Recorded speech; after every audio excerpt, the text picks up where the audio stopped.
Isa ka rin ba sa nalilito sa wastong gamit ng salitang nang, NANG at salitang nang, NG? Kung gayon ay ipagpatuloy mo ang panonood sa bidyong ito. May ilang mga alituntunin o panuntunan sa wastong gamit ng salita sa pagbuo ng pangungusap sa wikang Filipino. Wastong gamit ng salitang nang at nang, pag-usapan natin yan.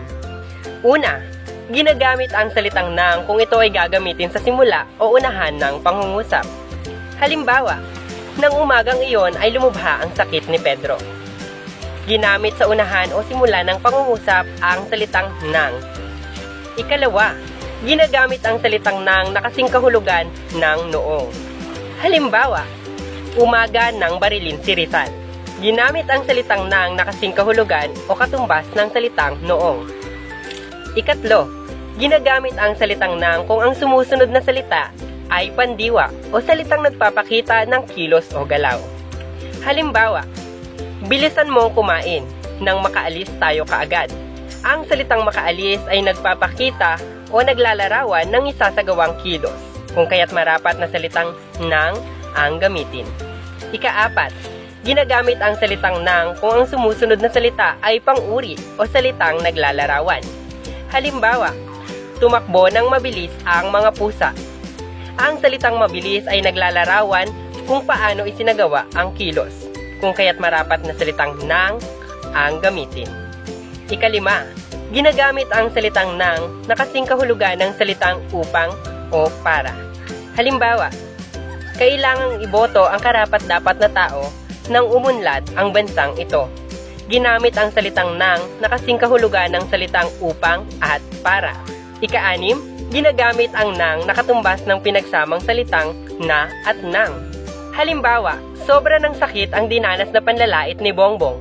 Ang salitang na at nang ay pinagsama upang maging isa, upang mas maging malinaw ang pagpapahayag ng mensahe o ng pangungusap.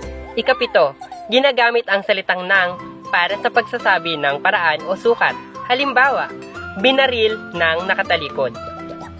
Ang salitang nakatalikod ay nagpapakita ng paraan sa kung paano binaril, kung kaya't marapat na gamitin ang salitang nang. Panghuli, ginagamit ang salitang nang bilang pang-angkop sa inuulit na salita. Halimbawa, saktan man ang saktan ang aking puso, ako'y patuloy na magmamahal. Ang aking mga nabanggit ay ilang mga alituntunin sa wastong gamit ng salitang nang na NANG. Ginagamit naman ang salitang nang na NG kung nasasagot ang tanong na ano at kailan.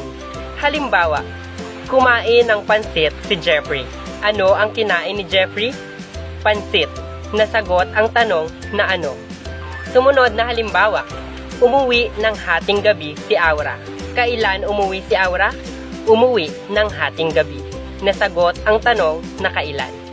At ginagamit ang salitang nang na NG kung mayroong pagmamay-ari. Halimbawa, nakabibingi ang tahol ng iyong aso. Kaninong aso? Sa iyo.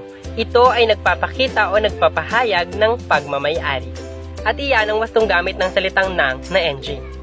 Upang maiwasan ang kalituhan, tandaan, kung ang sinusundang salita ay pandiwa at pang-uri, marapat na gamitin ang salitang nang, NANG, at kung ito ay gagamitin rin sa unahan o simula ng pangungusap. Maliban doon, nang na NG ang dapat gamitin. Mayroon ka bang katanungan, paglilinaw o bahagi ng aralin na hindi mo naunawaan? Maaaring gamitin ang comment section upang ipadala ang iyong katanungan. Pasasalamat sa manual sa masinop na pagsulat bilang hanguang batis ng impormasyon. Maraming salamat po.